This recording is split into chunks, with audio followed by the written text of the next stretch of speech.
پاکستان نے ایک پل کا کردار ادا کیا ہے اور جنگ بندی کروائی ہے، تو اس سارے سینیریو میں جو مذاکرات اب ٹیبل ٹاک دوبارہ ہونے کو ہے، آپ اس کو کس طرح سے دیکھتے ہیں، کیسے انالائز کرتے ہیں؟ جی بہت شکریہ مجھے پروگرام میں لینے کا۔ پاکستان کا کردار صرف میرا خیال ہے ٹاپس کے حساب سے دیکھنا چاہیے، بلکہ جنگ میں بھی بڑا اہم کردار رہا بالکل۔ ہے۔ شروع سے ہی آپ دیکھیں کہ اگر یہ عرب ممالک اس جنگ میں شامل ہو جاتے تو کتنا مشکل ہو جاتا سیز فائر، اور کتنا مشکل ہو جاتا ریزولوشن آف کانفلکٹ، یا یہ جو بات چیت ہے اس پہ، کیونکہ کتنے سارے اس میں لوگ ہوتے جن سے بات چیت کر کے سب کو منوانا پڑتا۔ تو پاکستان نے بڑی دانشمندی کا مظاہرہ کیا، شروع سے ہی انگیج رکھا اپنے عرب بھائیوں کو، اور ان کو یہ بتایا کہ یہ جنگ آپ کی نہیں ہے، آپ اس میں شامل نہ ہوں۔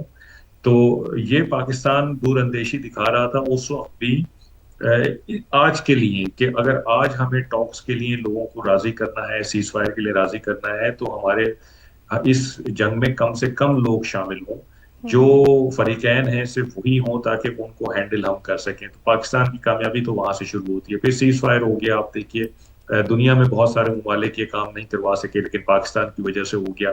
پھر پہلا راؤنڈ آف ٹاک بھی ہو گیا، جو کہ کتنا امپورٹنٹ ہے کہ 47 سال میں وہ دو ممالک جو ایک دوسرے سے نفرت کرتے رہے ہیں، ایک دوسرے کو اپنا دشمن تصور کرتے رہے ہیں اور پروجیکٹ کرتے رہے ہیں، اور 21 گھنٹے تک وہ اعلیٰ ترین سطح پہ بیٹھ کر بات چیت ایک دوسرے کے ساتھ کرتے رہے ہیں، تو یہ ایک بہت بڑا بریک تھرو ہے۔ اور پھر آپ دیکھیں کہ ابھی دوسرے راؤنڈ کے لیے بھی کچھ ہلچل شروع ہو گئی ہے۔ خبریں یہ ہیں کہ شاید ڈائریکٹ فیس ٹو فیس بات چیت نہ ہو، لیکن پھر بھی important one to one messaging ہے۔ اگر عباس عراقچی صاحب آئے ہیں اور آ کے پاکستانی حکام کو میسج دیتے ہیں، تو یہ ون ٹو ون میسیجنگ ہے، بجائے اس کے کہ ایمبیسیز کے تھرو یا کسی اور کے تھرو میسیجنگ ہوتی ہے، یہ ون ٹو ون میسیجنگ ہو رہی ہے۔ پھر یہ بھی خبر ہے کہ ایک ڈیلیگیشن امریکہ کا بھی شاید آج شام تک پہنچ جائے گا، تو وہ بھی ون ٹو ون میسیجنگ کے لیے آ رہے ہیں۔ اور اس معاملے میں اگر آپ دیکھیں تو پاکستان کی اہمیت بہت زیادہ اجاگر ہو رہی ہے۔ دونوں ایک دوسرے پہ ٹرسٹ نہیں کرتے، لیکن کتنی کمال کی بات ہے کہ دونوں پاکستان پہ کتنا ٹرسٹ کرتے ہیں،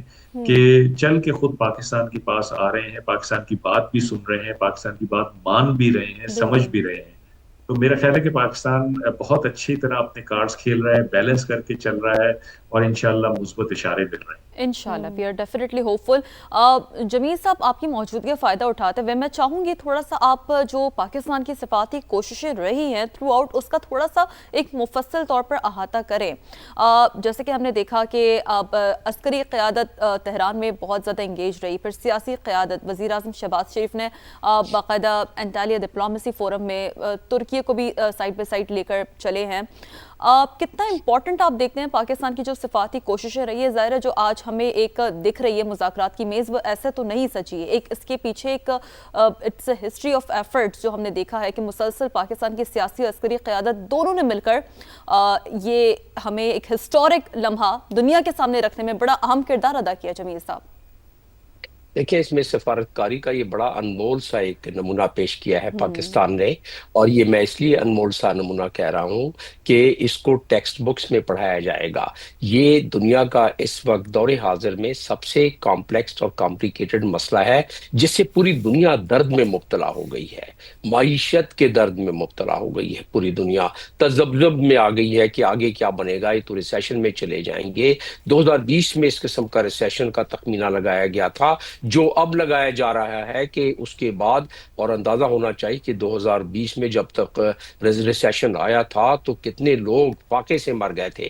میں اس بات کو ادھر چھوڑتے ہوئے آ جاتا ہوں کہ پاکستان نے کیا ڈپلومیسی، اس میں کیا ڈپلومیٹک ٹریک استعمال کیا۔ میرا خیال ہے کہ کوئی پی سی آر سے آواز آ رہی ہے یا کہیں سے بہرحال تو وہ ہم چیک کروا لیتے ہیں۔ جی جمیل صاحب جی، تو ڈپلومیسی جو ہے پاکستان نے ٹریک اس میں استعمال کیا، اور بڑی ہی خوبصورت طریقے سے۔ کون سے پاکستان نے اس میں پہلے تو یہ ہے کہ کون کون سے ڈپلومیٹک ٹولز استعمال کیے، جو ڈپلومیٹک ٹولز اس میں استعمال کیے پاکستان نے، اس میں ملٹری ڈپلومیسی کا ایک بڑا ہی ایک ایسا سنگم بنایا جو کہ ٹریڈیشنل ڈپلومیسی کے ساتھ، جس میں کہ ایران میں جس چیز کی زیادہ ضرورت تھی اس پہ زیادہ ایمفیسائز کیا گیا، اور وہ تھا ملٹری ڈپلومیسی۔